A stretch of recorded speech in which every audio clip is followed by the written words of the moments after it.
It's the Daily Talk Show, episode 766. And we've got Timbo Reid from the Small Business Big Marketing Show. Hello. Welcome. Thanks, boys. Fresh from Noosa. Noosa. How's it, darling? How's it going? Mate, I'm a bit jealous. You've been up there in isolation Yes.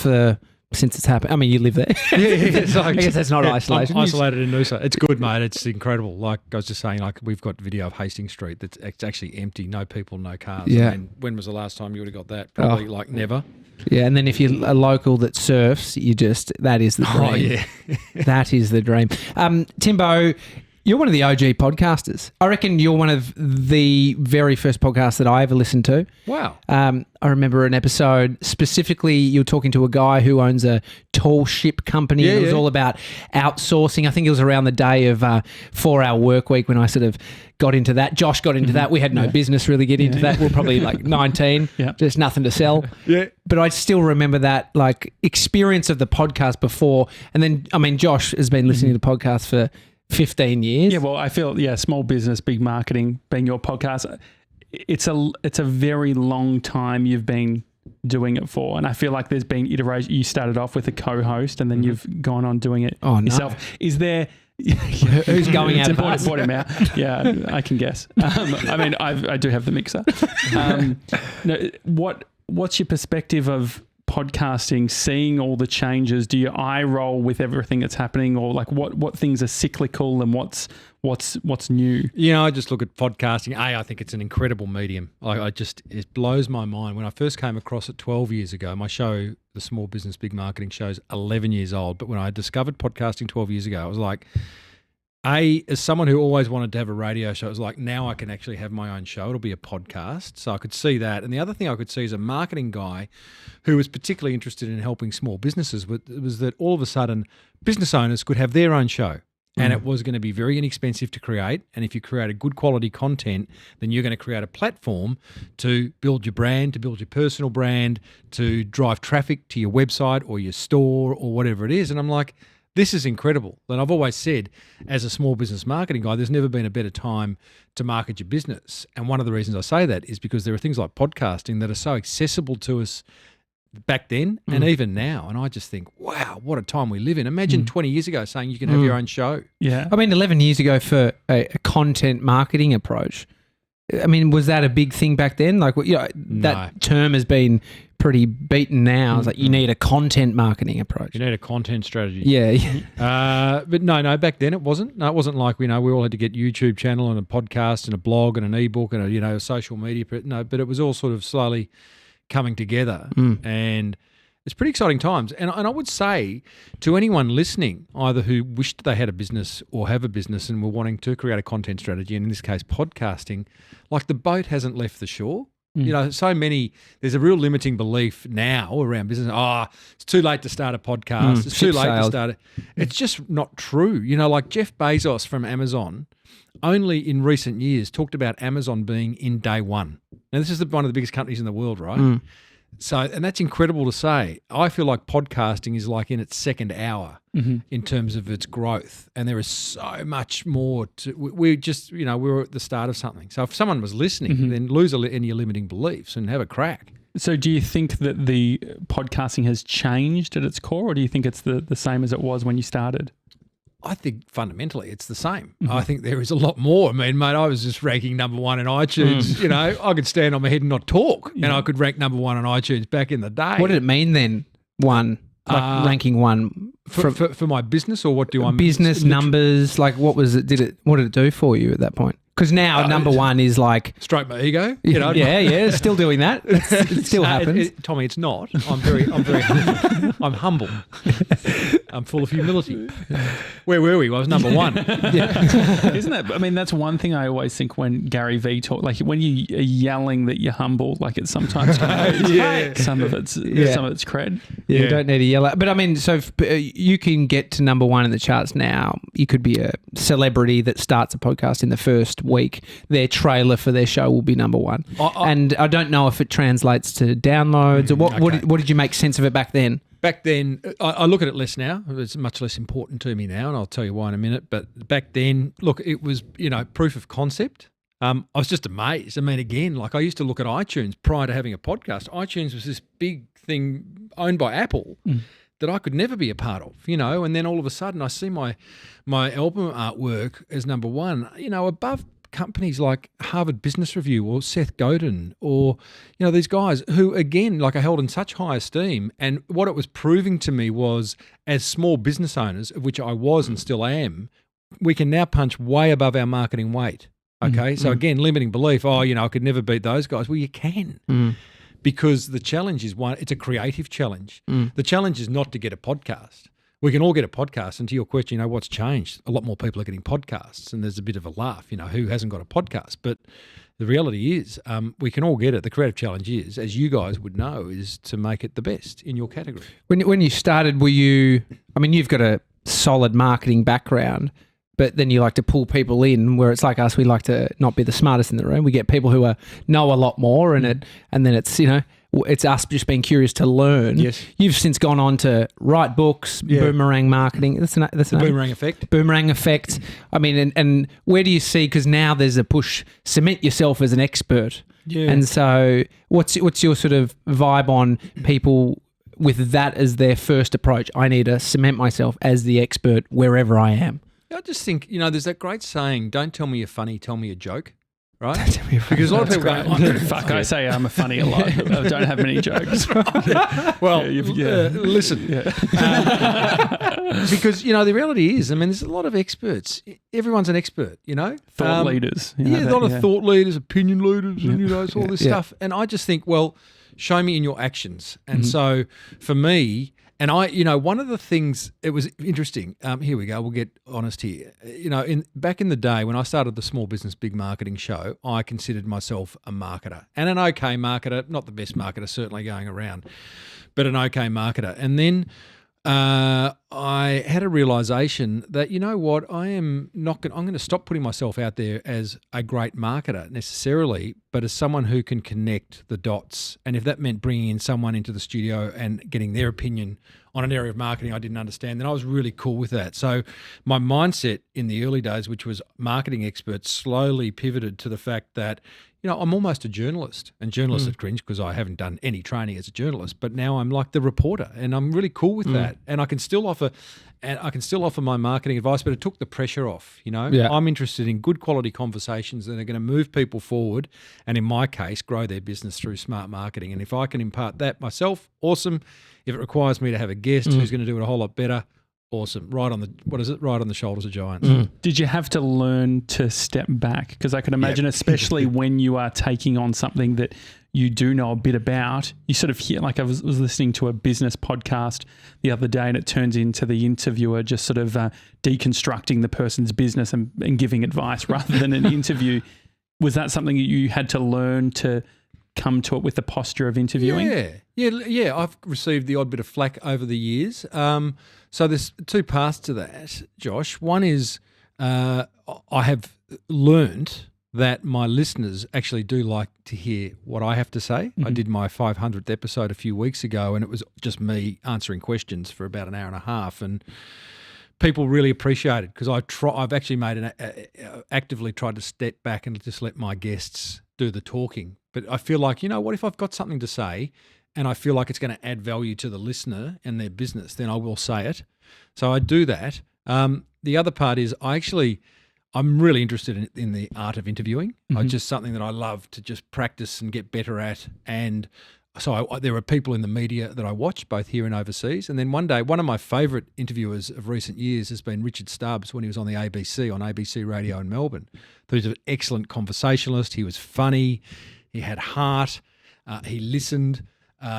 He would kick back if need be. So I got Stubbsy into the studio and asked him, I said, this is going to be an episode of the Small Business Big Marketing Show about interviewing for all those business owners who want to create content. That's great. But I want you to treat this as like a coaching session with me. And every time I muck up, openly just tell everyone, So he really got stuck into me, which was awesome. I've got to listen more.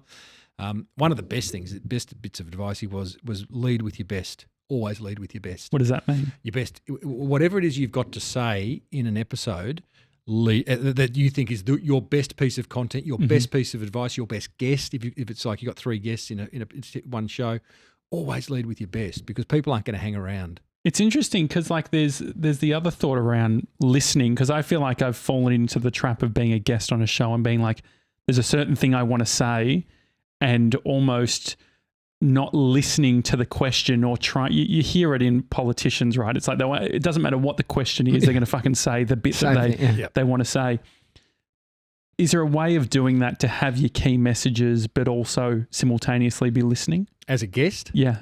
I think if you go into an interview with a whole bunch of key messages, then that's what's going to be front of mind, and you're just going to be looking for the openings to see when can I get that first one out, I think the better thing to do is let the interview take its course as a guest, in the hope that your interviewer has done their homework. And so the Stubbsy stuff, the stuff on, that's more for hosts, was he saying? Yeah. For me, it was a host. Yeah, absolutely. And so it's because we do a terrible job at sort of explaining who our guests are, and we sort of do that in a way which is like, if you're at a party, I fucking hate like, what do you do, doing those sort of classic things. I'd much prefer to be like, let's just get to know, let's have a conversation, and then if you can Google someone, you can find out more, you can ask your mate.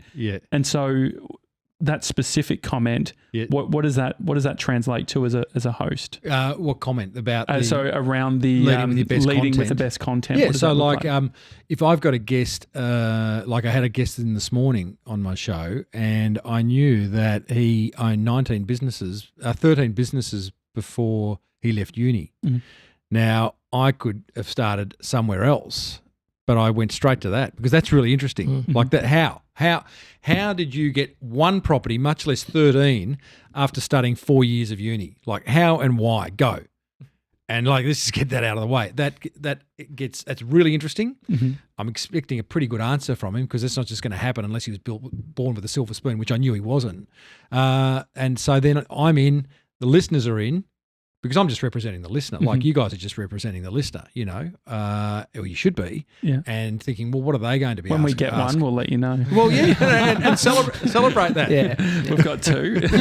No, this is why they're here, just so we can. We're not recording. I remember looking at your site as an example of something I wanted to build back in the day. I don't know what it was for, but the amount of sites I've built that haven't done nothing. How much did you spend on that Flash site? Oh, 10 grand. Great. Yeah. That was back in the day. Yeah. That was stripping business. I had a stripping business back in the day. I had a PT business, coaching. I've had it all, but really had nothing. Had it all, but had nothing. I looked to your website. Side note. Josh's friend built your site back in the day. Not the current one. Not the current one. The first one. I was always wondering, looking at your content and listening to your content, your podcast, thinking, what's your business model? And how's he making money? Because if he's making money, I want to be doing what he's doing. Yeah. And so has that been something that's evolved for you? Yeah. And where did it start, and what has been the sort of pivotal shifts or directions? So when I started podcasting, I had a marketing consultancy. It was just me. It was called The Ideas Guy, and I was the guy who would come in and generate ideas to help you grow your business through attracting more of the right people more often. And I was just one-on-one. It was just me. I didn't have a lot of clients because I just was managing. It was sort of half lifestyle business, half kind of, I might be able to grow this. What does a lifestyle business mean to you? Means I can do what I want when I want, as opposed to because I'd worked in like big agencies for forever. Is that freelance, do you think? Like, can you have a lifestyle business that's not freelance? As long as you're not a prisoner to it, as long as it's not, like you have to be there all the time. I mean, I kind of went into my own business in order for me to call the shots, as opposed to have someone, like working in big agency land. It was like, I'm going to sneak out at 3. I wonder who's watching. I don't want anyone watching anymore. Like I'll do what I want when I want. I'll get the job done. If I can get the job done by 11, awesome. I'll go down the beach. And so you were doing that. Sorry, so you were. So that was a single person business, the Ideas Guy. Single person. So then I started the podcast, and I started the podcast because I was given the opportunity to start a podcast. A great studio with great support, and I was like, I wasn't going to say no to that, right? So then that started, and it started to get traction. For some reason, I had a co-host back in the day, Luke, and Luke and I got along really well. He was everything that I wasn't. He loved getting under the hood and seeing how everything worked, and I'm just top line, like wanting to understand people's stories and journeys. So we would clash on air, and it made for interesting listening. We'd clash off air, and we'd have these fights is a big word, but we'd have these debates. I just thought that was really good. So we got traction. I saw the rankings on iTunes. We'd get listener reviews. People were emailing us, and over the course of probably 12 to 18 months, it wasn't like so many podcasts stop after 6 episodes. Like you got to push through, guys. I then I got asked to speak at the odd event, which I hadn't done previously. I'd done a bit of speaking when I was in advertising, but not much. So then that evolved, and all of a sudden, so your question really, Tommy, is like, how do I monetize my show, and how have I over the 11 years, right? Yeah, and even just understanding your business. Yeah, well, the business model has evolved. So, my big break outside of podcasting, we started to get sponsors. I'd go to conferences and expos and identify businesses that were trying to attract small business owners whose presence and brand that I liked, and I would approach them. Got some sponsors signed up, so that was starting to pay its way. Did you have a sense of what success looked like at that time? Okay. No, not then. And then I got a phone call one day. I suppose it was my big break, because monetizing a podcast or content isn't necessarily like some people go, oh, it's a traffic channel to sell your own stuff, which it could be, your courses or your products, whatever you want to do. For me, it was about getting a third-party sponsor, because at the time I had nothing to sell outside of my marketing coaching services. And then I got a phone call one day from a woman who said, and I was picking up my kids outside school, and it was traffic going everywhere. I took this call. She said, "You don't know me. I've got a client who knows you." And she spoke like that. And was it Dave Hughes? It was Dave Hughes. Yeah. Dressed as Mrs. Doubtfire. That's not pretty, because Hughesy by himself is not pretty. Yeah, put Mrs. Doubt. Anyway, we digress. She goes, I've got a client who knows you, and they listen to your podcast, and they want to know whether you do an 8-city roadshow. And I'm like, I don't know what a roadshow is. She was from a speakers bureau. I don't know what a speakers bureau is. Long story short, this client, they flew me up to Sydney. It was a big insurance company. Flew me up to Sydney to meet me, and we got along very well. They booked me for this 8-city roadshow where I had to give an hour's keynote in front of audiences. Never done that before. It went really well, and I got signed by this speakers bureau as a speaker, and I didn't even know that stuff existed. So then that part of my business model established itself and really took off. So then I had good sponsorship in my podcast. Every now and then I'd create a product. I'd do workshops, and so and then I wrote my book, The Boomerang Effect, and there's been a whole lot of different ways I've monetized this, and it's all, I wouldn't say by accident, but it's actually organically evolved. It feels like the partnership thing is hard. Like Tommy and I had epic blow-ups, like we were talking about it the other day. Sounds like you and Luke. Yeah, exactly. Yeah. Well, yeah, we had the best types of blow-ups, and I think that doing a podcast is an extra level. Like there's having a business partnership, and then there's having a podcast where it's like you are representing different ideas on air, and then people have something to say about what you're saying and all of that sort of stuff. Have you gotten any clarity looking back on partnerships around what partnerships work and what don't? Yeah, big time. So listen up, boys. We're ready. Luke and I think we're successful because what I said, he's everything that I wasn't. And I think that's interesting, because I personally don't like, and again, I'm here to represent the listener, I don't like people agreeing all the time. You just agree. Don't agree. If you don't like it, say no. Yeah. You're fucking wrong. That's interesting. Why am I wrong? No, but I just think that it was oversimplistic. You said yes, and then you said no. I was being nice. Right. No, okay. Off the money. Yeah. You can't even look me in the eye when you answer. I'm trying to switch. I'll fucking look you in the eye. So there is that part of it, and just Luke and I, and we would be honest. Sometimes on air, because people couldn't see them, we were on video. But with my show, we weren't on air and video, and so like sometimes I'd just go, like I'd just be totally disappointed. My shoulders were just like, because I'd be asking our guest, right? Oh, so where'd the idea for the business come from? Like, how did you get that to market? And the guest is about to answer, and Luke would come in and go, yeah, and and how much did you spend on AdWords in that first week? And I'm like, you're kidding me, mate. And I'd be holding my fist back at Luke, and then he'd be laughing, and I'd be like, it's not funny.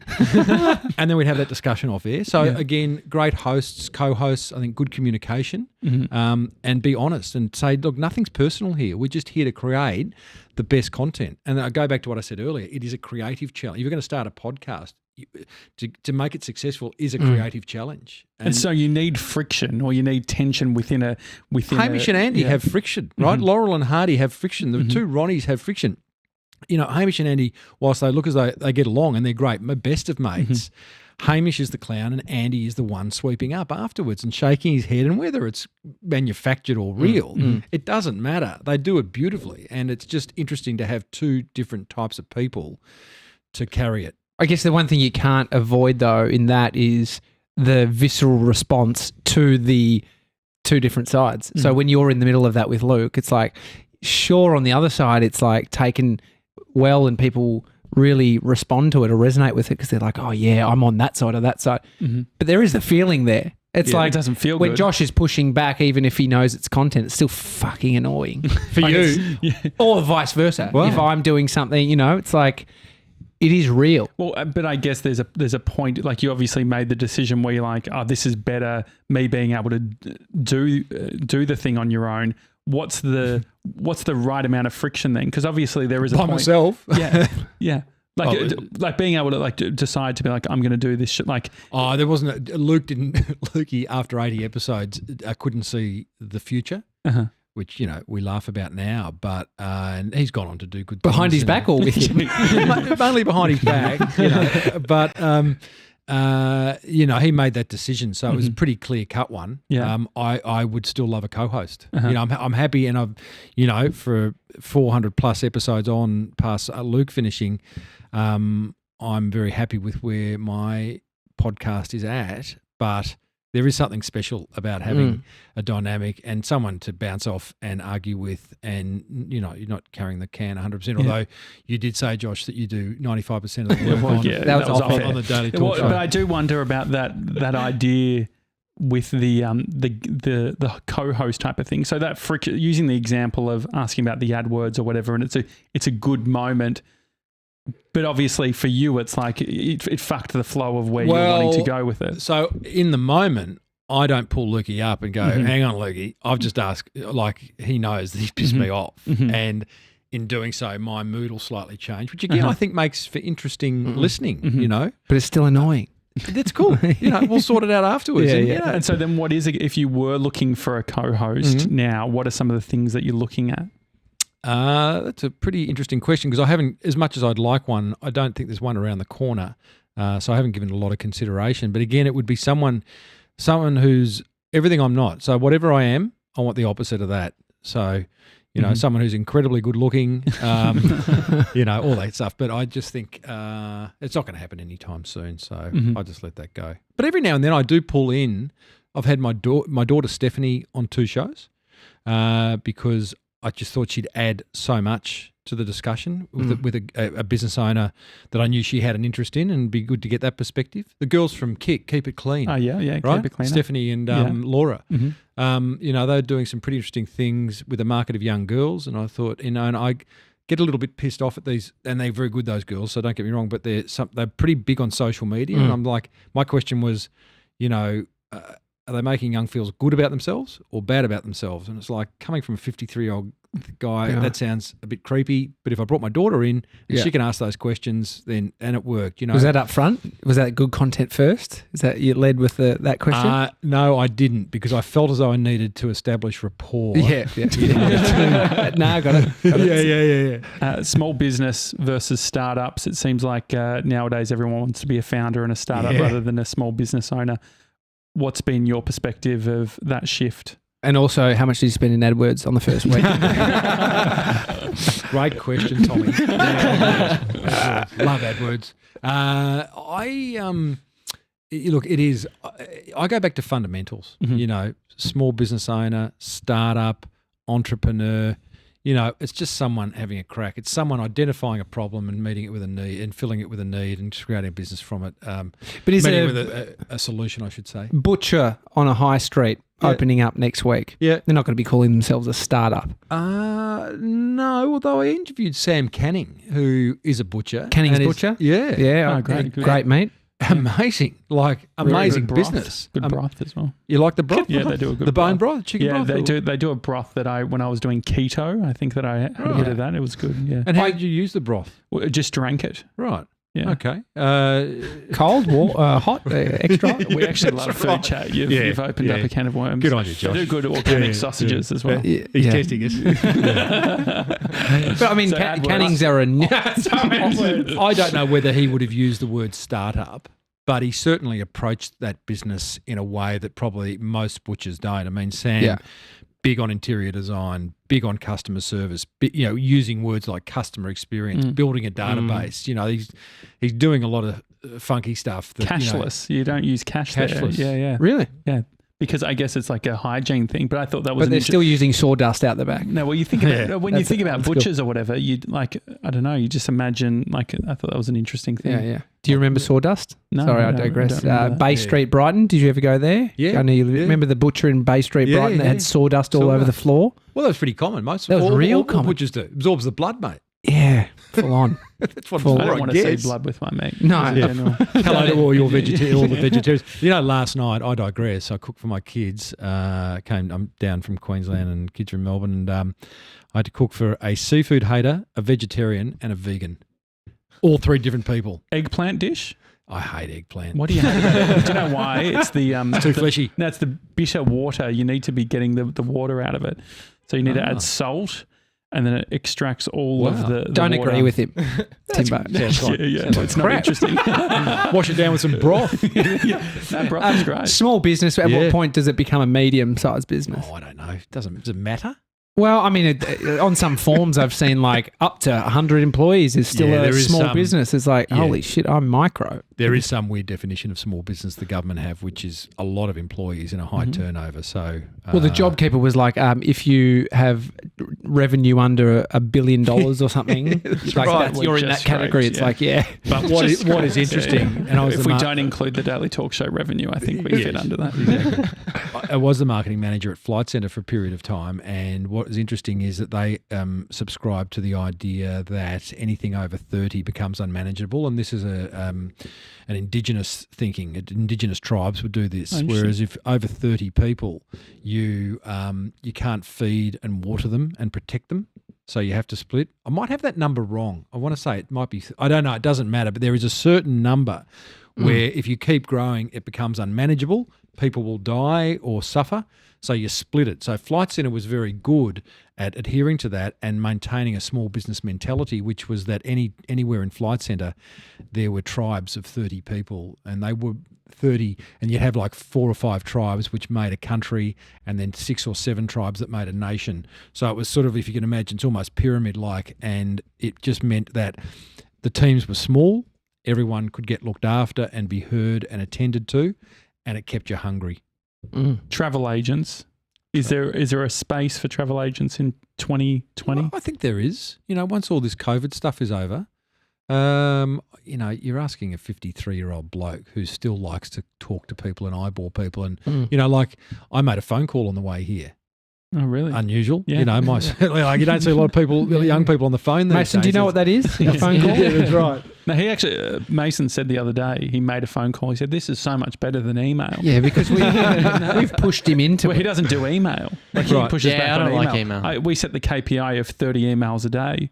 He said, what do you want me to send? I'm like, I don't fucking get, just send an email, because he wasn't doing it. But, I just think there's opportunities for businesses to continue to provide. I think as we become, look what COVID's done. We're back into communities, we like that human interaction. And whilst I think it's amazing what you can do online without humans and where AI is taking it. So I just think that, the idea of eyeballing someone is pretty special. You would agree, an interview face-to-face is better than one over Zoom or over the phone. You get a better vibe, a better interaction, a better energy. And, I do think, like travel agents, particularly bigger purchases, I think you do want someone to be looking after that. I guess it comes down to trust And I think like there's been a few of those travel agents that have gone under, or like it almost feels, my perspective, I mean, I'm nearly 30, so I'm still pretty young. Like the perspective is I'd prefer to go direct to an airline because then there's one less potential entity to shit the bed for me to lose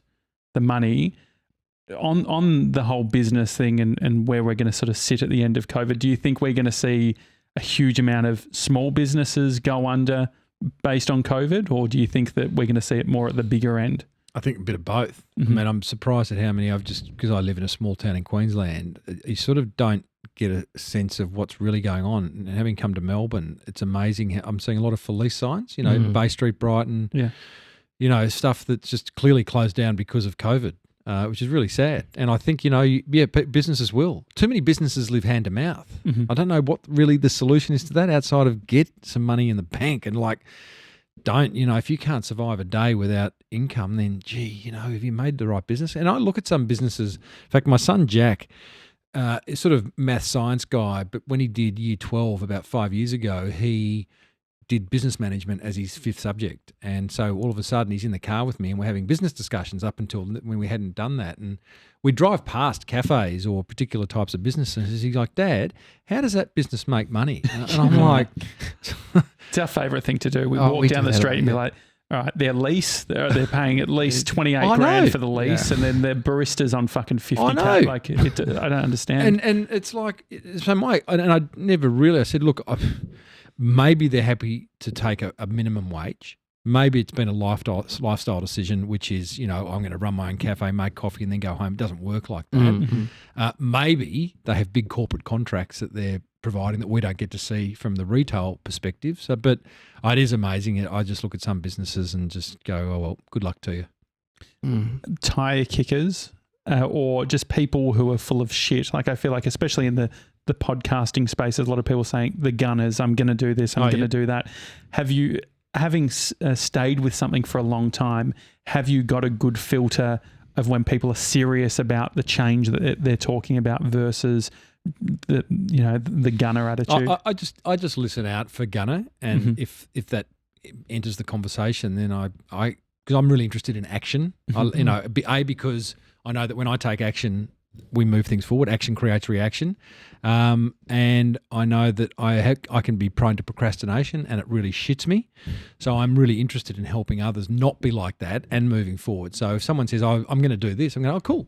How are you going to do it? Or when are you going to do it? Or what's stopping you from doing it now? Or what are you scared of?" I just think it's a really interesting conversation because, again, there's a whole lot of reasons we don't do things. It could be fear, it could be ego, it could be lack of money, lack of time. But whatever it is, let's identify it and move on. In fact, I constantly reinforce that in my podcast, which is, guys, love your listening. Like, please never stop listening. But, gee, I'd love you to take some action. So I actually created a segment in my podcast and the segment's called The Monster Prize Draw, which is a pretty shit name, but the premise of it is send me an email, tell me one idea you've picked up from my listening to the Small Business Big Marketing show and what impact it's had on your business, and then you win a bunch of prizes, right? And I've done that because it's nice to give away stuff, but I really want to hear what you've implemented, and I want to reward you for that because we can listen till we're blue in the face, but if you don't implement, then it's kind of just been entertainment. For a small business that should be sort of picking up their marketing game, what do you think the sort of easy win for a small business? So what are small businesses doing, and what is the easy win that they should be doing? There's money in the list. There's money in your existing client base. If you've got clients, they may well want more of you. I was speaking to a yoga instructor last weekend, and she'd come up to stay with a friend of mine. We live in Noosa, and she'd come up to stay with a friend, and she said, and she does yoga classes, she does the odd retreat, and that's her business. It's a bit of a grind. She had one lady who she coaches who actually heard that this lady, this yoga instructor, was coming up from the Gold Coast to Noosa for the whole week and wouldn't be able to do the one-on-one that she would normally do with her. So this lady was driving up to Noosa to have this one-on-one, right? So this is a client driving 2 hours or 3 hours to have a one-on-one. So I said to this yoga instructor, imagine how many other clients there are in your current base that would probably want to do that, for which you can charge a premium because you're offering this one-on-one service. So there's a group of clients in every business that love what you do, the raving fans who just can't get enough of you and will pay and want more of you and whatever you do. So identify them and even ask them. Just call them up and say, what more would you like from me? And so, first of all, work to your client base. If you've got a list, and every small business should have a list of email addresses and mobile numbers, start communicating with that list because there is money in the list. Okay, it's a way of having ongoing conversation. And the other thing that I think many business owners should do, which they don't, is who is your ideal client? Like, get really clear, and not demographically, not like, they're 30 to 50-year-old professional women who are tertiary educated and earn over $100,000 a year. That doesn't tell me much about them. I want to know what keeps them up at night. What does success look like? What's their greatest fear? What other brands do they love? And so when you know that type of stuff about your customer, you are going to be able to create marketing messages and products and services and offers that hit them between the eyes. And I don't think enough businesses sit back and go, who is it that we really, really want to sell to and what do they like? I remember the quote, knowing isn't doing. And I caught myself when I just started my business. I knew all this stuff about search engine optimization. I was helping all of my mates who were getting their businesses set up and they're like, Josh, it's like working. I'm getting all these clients. I thought, fuck, I've got a video production business and I haven't set any of this up. And so I went through and I did all of this work. And so if you type in video production company, we're up there on the top. What are some of the things that but you're currently not doing as a marketer? Wow. The place I've let myself down the most is not surrounding myself with a team ongoing. It's always been me, and when I've needed something done, I've found a freelancer. Might have gone to Upwork or Fiverr or asked my mates, who could do this and come in and do it for a short period of time. But I've just never, and I'm going to say, I've never had the courage to just actually employ and be responsible for others and have them contribute to the growth of my business. And I think it's because I was a shit employee. And I figured if that was like I was like as an employee, then anyone I employ is going to be like that. And I don't want any more Tim Reids. Is it almost like treating people like a bit of a commodity? I guess like the gig economy and shit like that. It's like I can get this thing done and then that's it. Versus the that ongoing relationship. Yeah, maybe. Yeah. Look, I just think it was just a poor decision. And it continues to be a poor decision. I've just joined the Podcast One network for a number of reasons, but one is that I just am now surrounded by just guns in editing and production and social media and all that, and that's really exciting. And I should have done that. I should have surrounded myself years ago. But I can't complain. Life's been good. Have you had the reach out from people that want to be involved with what you're doing? Yep. Yeah, I get people saying, what can I do? Can I look after this or that? And sometimes I've said yes, and then other times I just keep moving. But I've got my business to a point where, although now COVID's kind of completely stuffed it because there's no conferences, and I speak at between 40 and 60 conferences a year as either a keynote or an MC, so that's gone. And podcasting continues, which is good, and there's revenue there. And I'm actually being forced to pivot. I'm working on a new business idea with my girlfriend Sarah that, I'm excited about. So this kind of freed me up to just think a bit more innovatively. When something like COVID happens, where you lose 60% of your revenue overnight, does it put a firecracker up your ass, or pressure? What does it do? Me personally, it hasn't. Kind of enjoyed it. In a weird kind of way. I don't know if I would say that if I'd got the virus or, been more affected, but... It's because everyone's fucked. Is that part of it? It's nice to know that we're all in this together. Yeah. There's comforting numbers. What about, George and I were speaking this morning just about, it was a slow pace. There was not many cars on the road. It was beautiful. The pressure from building something. And I feel like we're kind of getting back to that now where we're on the hill back up and, it's only going back down, where it was like it paused everything. There was no hill to go up, or we weren't really kind of going back. It was idle. It's like when you're in school and you hear that no one else has done their homework. You fucking walk in like we're on the same. We're in this. Yeah. Just stick with me. Listen to what I say. And so what did you do? So what was your reaction then when all these things happened? What did you learn about yourself? I'm really interested in slowing down, and that's a function of my age, which I keep referring to. So clearly I have an issue around it. Surely Noosa does it as well. Yeah, there is. I mean, that part of moving to Noosa was, again, like just I heard slowing people go actually back down in age when they move to Noosa. They're running on the beach, surfing every day. Yeah. It's called liposuction. And I kind of I've always liked that idea of slowing down and exploring that and seeing what that means and being kind of a bit of a role model in that, because I do represent small businesses in a sense, and I do see them running around manic, and I think, there's more to life. I'm not going to be on my deathbed wishing I'd worked longer hours, I'm going to be definitely wishing I'd worked shorter hours, and I just think it's a really important thing to practice. So I've quite enjoyed that, and I will continue to enjoy that, and it'll be interesting to see whether the rest of the world, there's two camps. Are we going to go back to our bad old ways, or are we actually going to learn from this and do things differently? Are more of us going to work from home? Are more employers going to be cool and trust and let people work from home? Are we going to drive less? Are we going to want less? It'll be really interesting. And I personally am going to make a decision to not go back to old ways and try and be a bit kind of more chill. It seems like a hard one, because on one hand, it's like, you talked about businesses, going from day to day from a cash flow perspective and only just surviving.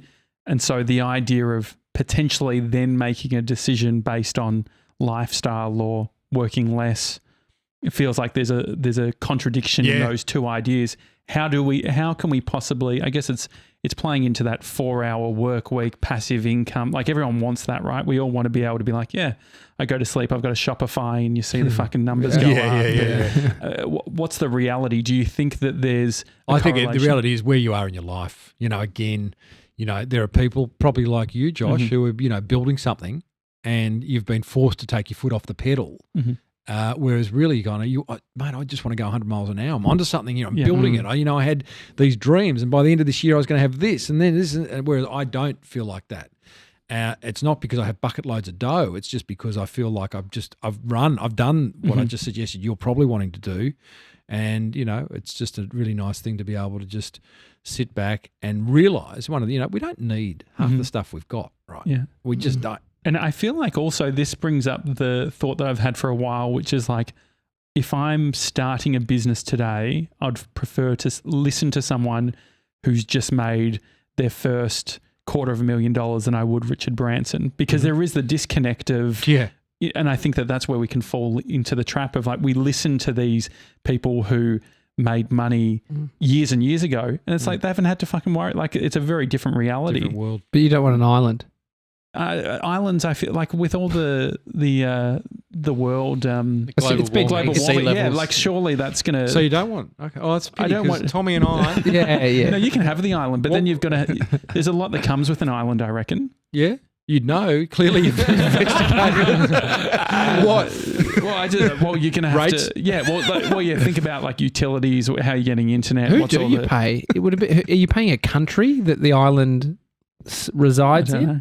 What? Like, paying what? Rates? So it'd be just like the islands, and it's If you have to worry conversation. about rates, you can't afford it. No, but so rates are expensive in a house for families, let alone imagine the island. Do you have to pay rego on a car if you're driving it around? Of course. I mean, they're just part of, like, all the islands in the Whitsundays are part of Queensland. Yeah. And they're actually relatively cheap compared to what you'd think an island is. But the problem is your running costs are outrageous. Yeah. So you can't just go and buy one. And we were going to give you one, but you said you didn't want it. So absolutely not. In intuitive marketing, the story on that Seth Godin told on your podcast about the plumber that came over and went down into the basement and handed Seth a pad that had 8 pages of contacts that he'd done work for, and he said, call any of them and you can confirm if the work was great. It was a great piece of marketing that probably wasn't like I think there's a lot of us that just like do things that are intuitively and there's a bunch of stuff that falls into the marketing category for that. What do you see from business owners that you're speaking to? What's the most common intuitive marketing that people are I love doing? those little 1%ers. Like, so you're describing a boilermaker who went into Seth Godin's house in New York, and Seth was getting 2 or 3 quotes, and this one bloke said, this is what I do. This is how I do it. This is how much it'd cost. And look, here's 8 names who happen to be in the same street or building as Seth's home was. Feel free to call. Seth looked at the list. He knew some of the names on it. He's like, mate, I don't need to call him. You got the job, right? So to me, what that Boilermaker did was pretty simple. You call it intuitive, like it's common sense, right? That's like what if you the questions we ask determine the answers we get.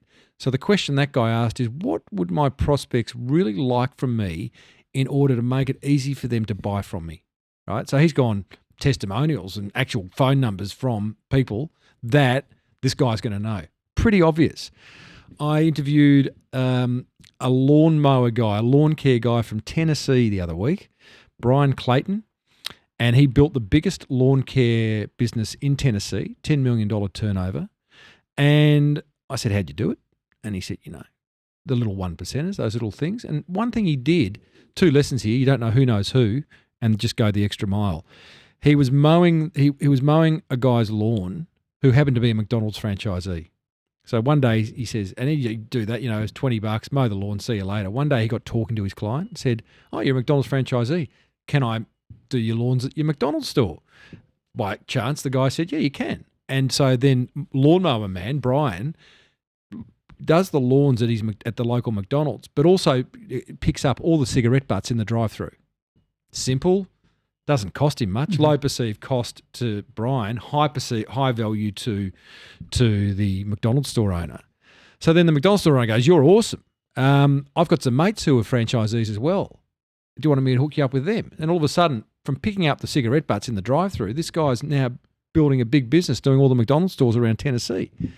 So I just think the 1%ers, I'll give you one more example, which is, I love this example, and it's an example, it's an electrician, it's the owner of an electrician's franchise out of New South Wales.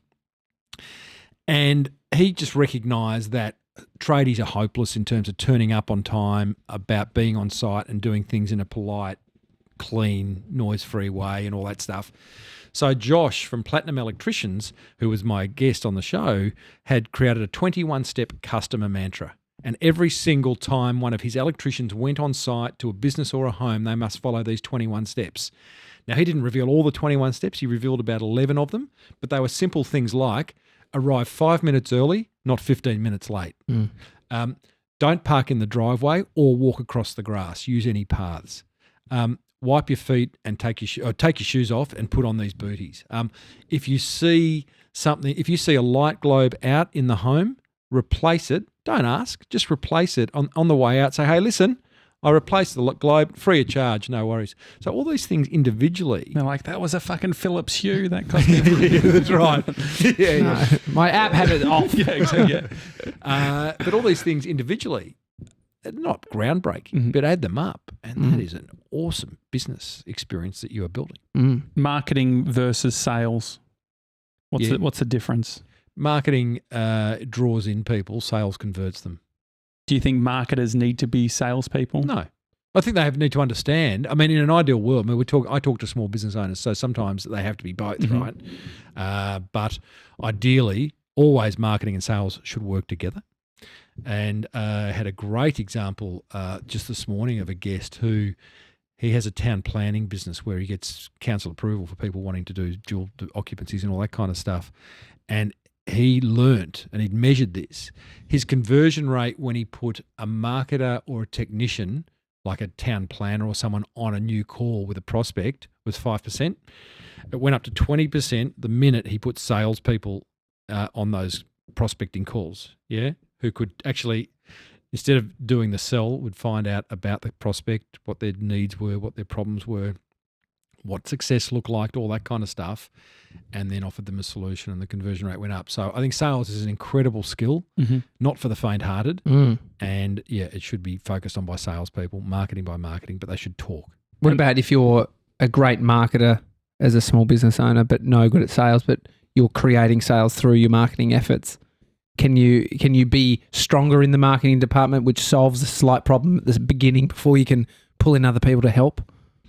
Let me understand that quick. Can you rephrase that question? I'm a great marketer that's creating marketing material, it's getting people hyped about what I'm doing, and then it's converting them into the sale. So into an inquiry. into an inquiry or even a sale through a website. Mm-hmm. And then... But if they're selling them in, it's then sales too, right? Well, it is sales too, but I might not be good at So if it's like sale. maybe promote. Yeah, if you get marketing, people know about your brand, getting them the final step. I guess it's that thing of marketing a shit product. I mean, you'll sell it once. Yeah, you will sell it once. Great salespeople. There is a great distinction. And I interviewed a fantastic sales guy a few years ago, and he had a philosophy: ABC, always be closing. And that's what salespeople do. They're always trying to figure out how to close the deal, whereas marketers are trying to figure out how to get more people in whose deals can be closed. Public relations and marketing. Where do PR is just if marketing is a pie, PR is a wedge. As is advertising, as is direct marketing, as is sponsorship, as is networking, as is So it's just a wedge, and PR is just the ability to get noticed by the media. And because you hear people talk about, I'm a growth hacker, or there's all these different, words that we use to describe what marketing is. Yep. Is there any version or a role, if you were to create a marketer for 2020, what does that pie look like? What should they be focusing on? Should you be a specialist? Should you be well-rounded? It depends on what the business is, right? And it depends what the budget is. But, there are some fundamental things like marketing, whether it's 2020 or 1920, the fundamentals remain unchanged. One is get your message right first before you worry about where to put it. So you've got message and medium, right? Too many business owners race off and get medium sorted out. I'm going to get a website. I'm going to get on Twitter. I'm going to go to every networking event that the local chamber has. Like, that's such an easy decision to make. The hard decision is, what am I going to say when I get a website? What am I going to say when I go to a Chamber of Commerce event? And that's where you've got to put the work into your pitch, into your offer, into your call to action. What do you want people to do if you get them excited? This is hard. This is the harder part of marketing, and many don't do it. So it's a fundamental part. The understanding of your avatar or your ideal customer, fundamental. To the point where I interviewed Jerry Ryan, Jaco Caravans. Jerry Ryan, I think it is. He's the founder of Jaco Caravans. He has taken that avatar thing and understanding your audience to the nth degree, which is on the caravan production line at Jaco, there is a photo of the person, couple or family that have bought that caravan, that one that's being assembled. So the engineers and the mechanics and everyone constructing that van going, oh, that's the van we're putting together for Josh, and then they put, Yeah, because he didn't want the island. That's right. Yeah. Oh. Yeah. So again, I don't think it matters where we are on the timeline. Fundamentally, great marketing doesn't change and how we go about it. So you were the ideas guy. That people have a lot of ideas. Has your perception changed of ideas with execution, or how do you see it now? Yeah, someone once said to me early on when I started the ideas guy, there's no shortage of ideas, and that really kind of hurt. It's like, but I'm the guy. Yeah, and I'm the guy, and I got the domain. So what do you want? But I very quickly realised that is the case, and it was about execution and implementation, and that's where the magic happens. It's really, it really is. I get listeners who say, I've got journals full of ideas from your podcast. That's awesome. I hope you're implementing them. I'd rather know about one idea you implemented that 4 times your business than a journal full of 100 ideas that you've done nothing with. Do you think it's the ideas are too big for people to action, or it's the fear that they... There's a certain excitement about just getting the idea, isn't there? Like capturing it. You talked about, one of you said, listening to my show in the early days and being excited by it. I listened to a podcast in the early days and was just completely mesmerised. And if only I'd implemented, I'd probably be on an island by now. So yeah, you can. There is that element of excitement. And there is so much content out there. I don't think there's too much content, but there is so much content that you've kind of got to decide, okay, I'm going to listen. That is my source, and whatever they say within reason, I will action, as opposed to just dropping the line in all over the place and hoping something will catch. Timbo, thank you for coming on the show. That was good fun. Gosh. The podcast, do you feel like it's with podcast one and everything, what's changing? Is there going to be any differences that we're going to be able to notice? You'll hear a happier Timbo because I'm not doing everything.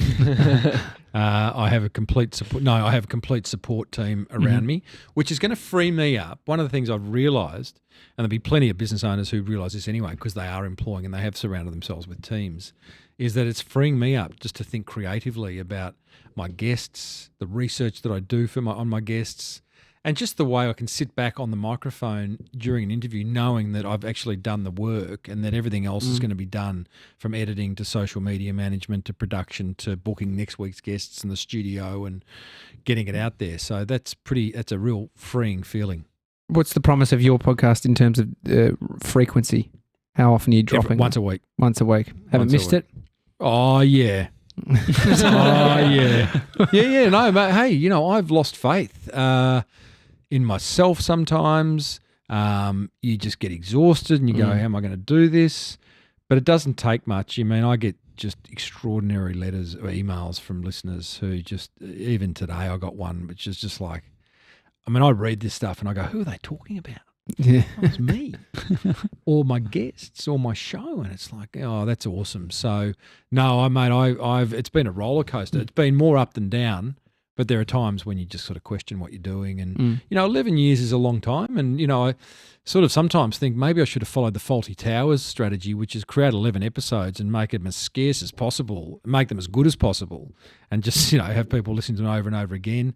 Other times I wish I'd gone in seasons where I've gone, a particular theme and done 10 episodes around that and then come back 6 weeks later for another go. But I committed many years ago to a weekly podcast and, probably, but it's certainly been more on than off. I feel like it's an important time too, with everyone sort of trying to figure out what they're doing, having the ambiguity. When you listen to the podcast, I think you get a sense that there is a community and there's people listening and hanging on for that. So it's almost that sort of, typically you go to the council chamber, there's all these different sort of business networking things, but being able to do it where it's geographically unrestricted and you can be getting a bloke in the States talking about lawn mowing. Like, I feel like that's super exciting. Yeah. I had a bloke in the States talking about cuddling. He sold cuddles. Really? Yeah. I mean, you guys would have had some crazy guests. What does that cost? Yeah. What did he pay for his Flash website? How much does a cuddle cost, by the way? I think it was actually about $90 for an hour. Real effect. An really hour effective, cuddle? Yeah. For an hour. I know. What does COVID safe look like for a cuddle? Yeah. He's charging $150 and it includes a bottle of tarp. for the hand sanitizer. All right. Boys, you are the wind beneath my wing, fellas. Well done to you. Here am I talking about 500 episodes, but the daily talk show, 766? Yeah, what's our marketing from a glance to you? Well, how do you see it? What the daily talk show? Thanks, Josh. What does that question even mean? What we're doing at bringing people in visually. Like, I mean, you look at a brand, you can go, oh, they're putting themselves out there. Yeah. Their copies here. They're communicating themselves there. What's the superficial version? One of you is incredibly anally attentive because your brand consistency is awesome. Mm-hmm. Who is it? Which one? I don't know. I think it's a bit of a mix. I mean, this is a team effort. Yeah.